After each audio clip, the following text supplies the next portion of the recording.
Agora, o comentário final.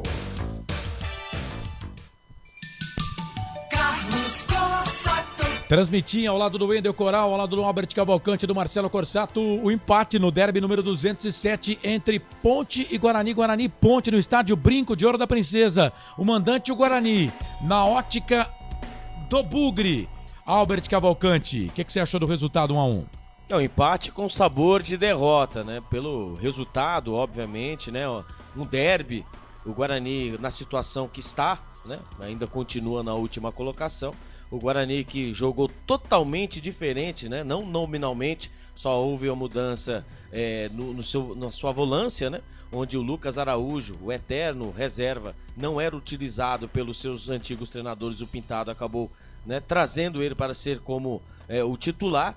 E o Guarani teve a mudança de postura. O Guarani foi um time que teve a postura no primeiro tempo que, nesse campeonato brasileiro e também juntando o campeonato paulista, o Guarani não teve essa postura. Foi o melhor primeiro tempo do Guarani nesse campeonato.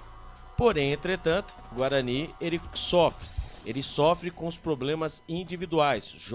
Os jogos são decididos pelos próprios jogadores do Guarani. Né? Nós tivemos aí casos aí de o próprio Vladimir, o Ryan e agora hoje foi o João Vitor. O João Vitor que no primeiro tempo fez uma partida quase perfeita, né? Acabou puxando o contra-ataque, ali servindo o Matheus Bueno que fez o cruzamento pro Luan Dias e acabou marcando o gol.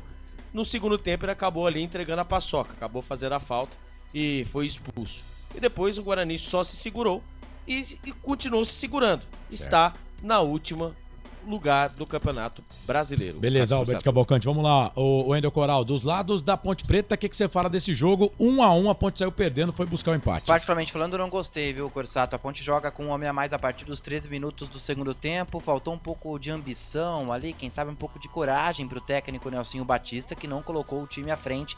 A Ponte teve uma postura muito mais de se defender, ficou contente com o resultado de empate, quando ainda tinha pelo menos mais 20, 25 minutos por jogar. Enfim, o banco ainda carece de algumas opções aí, pelo menos careceu para o derby de número 207. O time jogou desfalcado, mas entendo que a Ponte Preta poderia ter conseguido um resultado melhor. Ponte volta a campo na sexta. Sexta-feira a partir das 9 horas fora de casa. Guarani contra o Sport no domingo. Esse o comentário final de Guarani 1, Ponte Preta 1. Comentário final.